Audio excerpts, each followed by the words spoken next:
You're born in a village outside Guadalajara where the houses are made of cinder block and prayer. Your father pours concrete for a living. Your mother sells tamales from a plastic table on the corner. You learn early that the world is built by men whose names nobody remembers, for men whose names everybody knows. You study hard. You sketch buildings in the margins of your school notebooks. You get into the University of Guadalajara architecture program, class of 1980. Your mother cries. Your father says nothing, but he stands a little straighter for a week. You think this is the beginning of something. You don't realize it's the beginning of everything going wrong.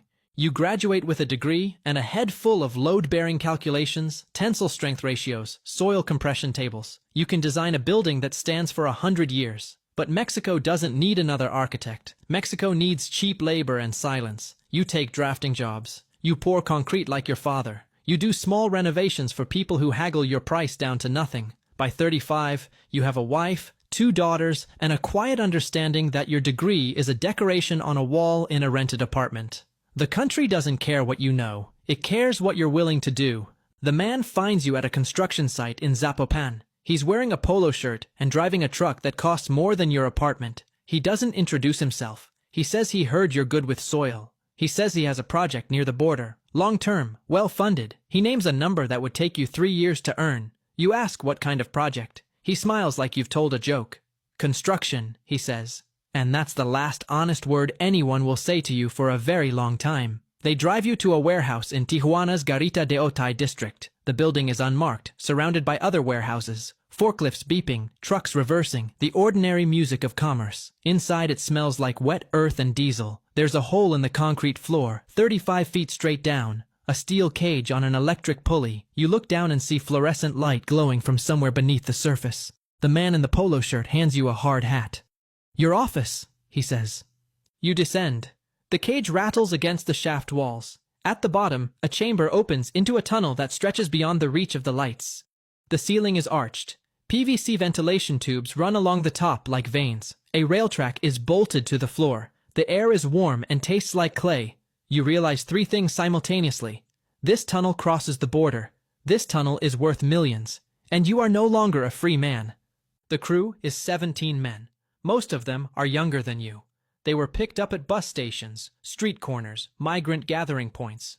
They were promised jobs, janitor work, store clerks, $75 a week. Instead, they got a hole in the ground and a man in a ski mask who explained the new terms of employment. Work 12-hour shifts, 6 in the morning to 6 at night, sleep on the warehouse floor, eat what we give you, try to leave, and your family in Oaxaca, in Chiapas, in Guerrero will receive pieces of you in a cooler. Nobody tried to leave. Your job is different from theirs. You're not digging. You're designing. You calculate the depth needed to clear the water table. You determine the arch radius that distributes 50 feet of soil pressure laterally instead of vertically. You set the laser pointer that cuts a red beam through the darkness, keeping the trajectory straight, preventing the kind of deviation that destabilizes walls and buries men alive. You engineer the drainage grade, a slight upward angle toward the north, so groundwater flows back to the Mexican side where a pump clears it. You spec the ventilation intervals. Every 80 feet, a new PVC junction. Without it, the oxygen depletes within hours and men start hallucinating before they stop breathing. You solve problems. That's what you tell yourself. When the crew hits a pocket of light and water starts pouring through the wall, you design a bypass. When the sandy layer 200 feet in threatens collapse, you order wood shoring and steel mesh reinforcement.